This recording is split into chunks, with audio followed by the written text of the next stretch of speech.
Good evening and welcome to the 2014 Futuring on Convention. My colleagues and I will be using the next 10 minutes to discuss the ever-changing topic of autism spectrum disorder. I will be touching on the definition and terminology involved in spectrum disorder. I will also discuss some of the common myths associated with autism. Tanisha will then be touching on the history and past of autism. Next, Pamela will go into the present day autism in 2014. Pamela will be going into further detail of various medical studies conducted over the past several years. Finally, our presentation, or Kim, will go into our visions for the future of autism. Many of these visions include directions the medical, education, and research fields are actually targeting. Kim will also include a vision for the future based on an ideal trajectory that all fields involved with individuals with autism can strive to accomplish.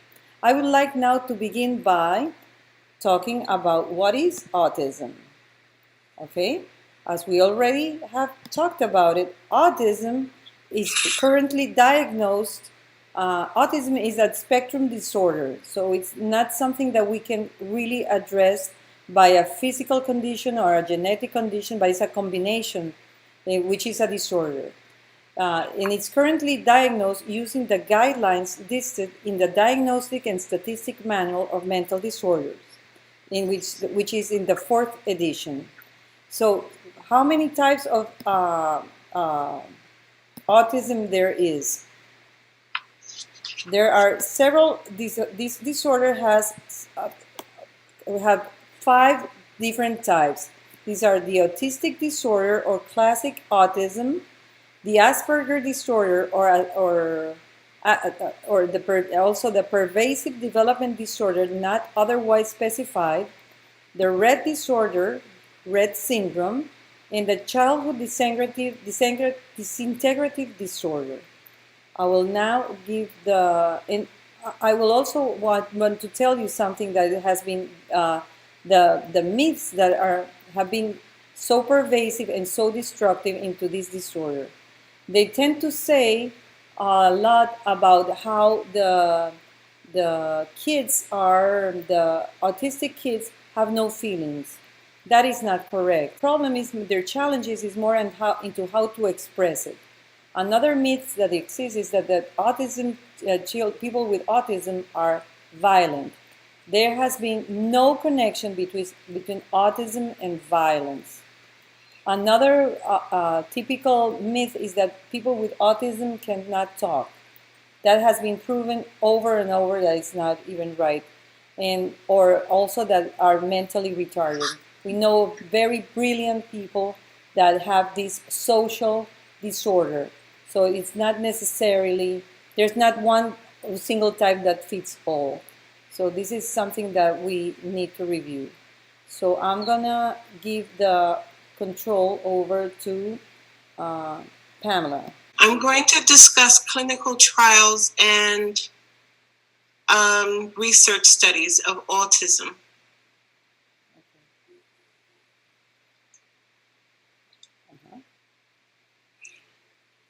In regards to the clinical trials in autism, they are currently, at one time they used to pervasively only treat and diagnose and study male children between the ages of 6 and 17 years old.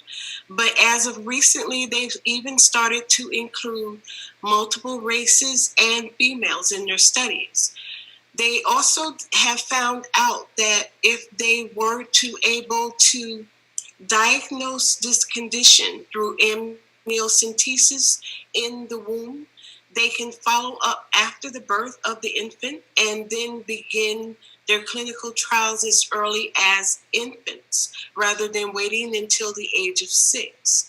This way, they're able to maybe deter some of the signs and symptoms of autism, such as not being able to stare a person who is talking to you in their face or in their eyes to stop the fidgeting and the repetitive movements that these individuals seem to constantly experience, and to focus, teach the individual how to focus their attention and rehearse their behavior to simulate that of a normal, or I should say someone that does not have autistic values. In my studies, I found out that they currently are following an infant female. They have dubbed her Baby J, and they are making quite a progression of very much being progressive with pinpointing the behaviors, how it begins and how they conclude as the mind ages. Because I found out through research studies that there were several postpartum examinations performed, and they were able to find out that it is several layers of cortex that are affected by autism. It happens to be layers 2 through 6. There are a total of 6 layers to the cortex. They have found out through postpartum examination and clinical research that there are layers 2, 3, 4, and 5 that are commonly disrupted by the break in nervous stimulation, or the nerves transmitting the message to recognize this, to respond a certain way. It is somehow interrupted. So with the gift of Baby J and current clinical trials that she is participating in, and her parents, we have come up with this development, which is quite forward in progress for treatment and possible resolution of this condition. And that's about it that I have for it, other than it's definitely connected with brain and cells, and the connection, relaying of messages between the mind and the brain. Kimberly, do you have anything to add to this? Yes. So I'm going to be discussing the vision for autism. I will be discussing our visions for the future of autism. And so the first thing that I would like to discuss is that we are working towards the continued removal of all negative connotations related to the disorder. So the idea of a cure sends the message that having autism can only be a negative, and we really want to get away from autism as only a negative. These are individuals with autism, not autistic individuals, and it does not define them as a people. Also, we want to get away from negative words such as disease, defeat, combat, or eliminate, as it creates an autism disorder that has no positives. And although we don't have enough time to touch on this, we do have some information from individuals that are not happy with people trying to cure them, as they are competent and participating members of the community and feel that autism is a part of them, as race, religion, and beliefs are a part of everybody else. So comparing it to a disease or condition that needs to be fixed is more in the negative connotation, and we want to get away from that.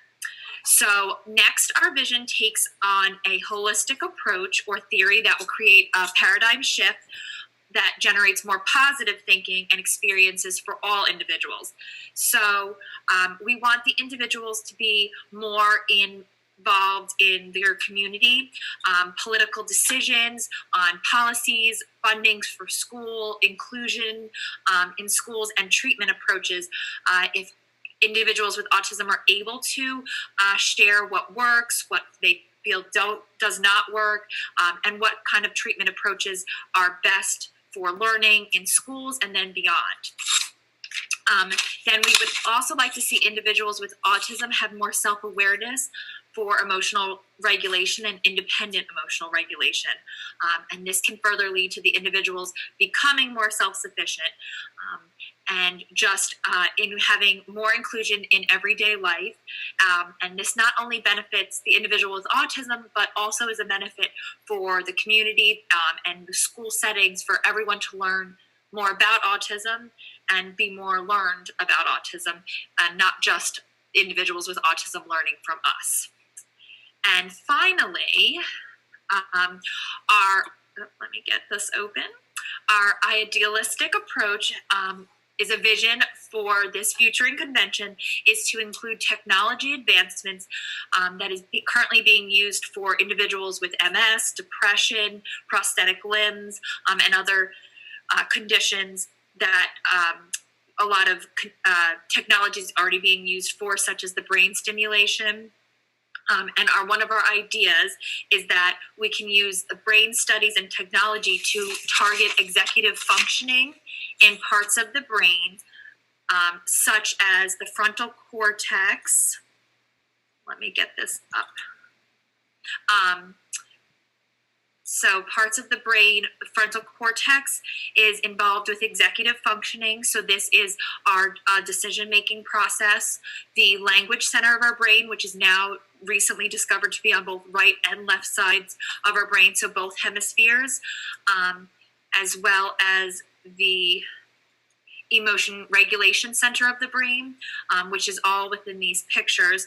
So our hope is that the technology can be used to not as a cure, but as a treatment for individuals that choose to go this route. If we can perhaps use it for rerouting nerves, and as Pamela mentioned, the different layers of the brain, we could possibly use the technology to help with becoming self-sufficient and independent individuals with autism, but not taking away what makes them individuals.